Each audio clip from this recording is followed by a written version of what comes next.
இன்றைக்கி நம்ம வீடியோவில் இட்லிக்கு ஒரு சூப்பரான சிக்கன் குழம்பு தான் செய்ய போகிறோம். ஸ்டவ் பற்ற வச்சு கடாயை வச்சுட்டேன். கடாய் வந்து நல்லா சூடு ஏறிடுச்சு. இப்போ நம்ம எண்ணெய் சேர்த்துக்கலாம். நான் 1/2 கிலோ சிக்கன் வாங்கிட்டு வந்திருக்கிறேன். அதுக்கு தேவையான அளவுக்கு எண்ணெய் சேர்த்துக்கிறேன்.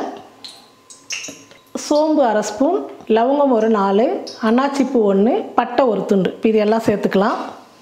ஒரு 10 பல்லு பூண்டு எடுத்து, இது வந்து பெரிய பூண்டு இது, அதனால் நான் சின்ன சின்னதாக நைஸாக கட் பண்ணி எடுத்துக்கிட்டேன். இந்த பூண்டு சேர்த்துக்கிறேன்.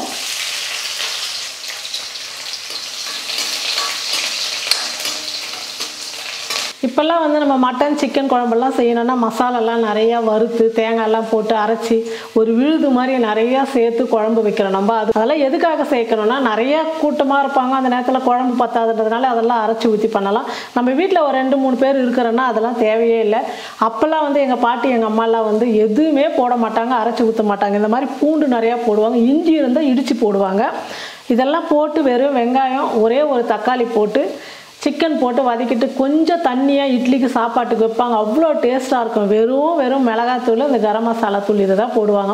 அதுவும் வந்து கரம் மசாலா தனியெல்லாம் கடையில் வாங்கிட்டு வர மாட்டாங்க. மிளகாத்தூளே எல்லா மசாலாலாம் போட்டு அரைக்கிறதுனால வெறும் மிளகாத்தூள் தான் போடுவாங்க. சாப்பிட்றதுக்கு அவ்வளோ டேஸ்ட்டாக இருக்கும். இன்றைக்கி நான் அந்த மாதிரி தான் சிக்கன் குழம்பு செய்ய போகிறேன்.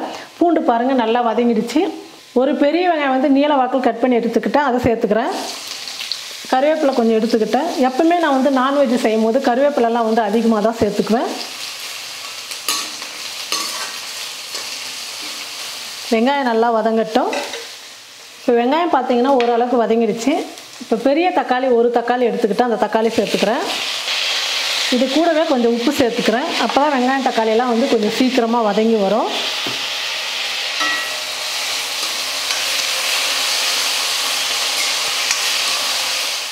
பாருங்கள், வெங்காயம் தக்காளியெல்லாம் நல்லா வதங்கிடுச்சு. 1/2 கிலோ சிக்கன் இது. இந்த சிக்கன் சேர்த்துக்கலாம். இந்த சிக்கனுக்கு கொஞ்சம் மஞ்சள் தூள் சேர்த்துக்கிறேன். ஏற்கனவே வந்து வெங்காயம் தக்காளி வதக்கும் போது நான் உப்பு சேர்த்துருக்குறேன். இப்போ சிக்கனுக்கு தேவையான அளவுக்கு நான் உப்பு சேர்த்துக்கிறேன். ஏன்னா நம்ம வதக்கும் போதே உப்புலாம் வந்து சிக்கனோடு சேர்ந்து வேகும் போது நல்ல டேஸ்ட்டாக இருக்கும்.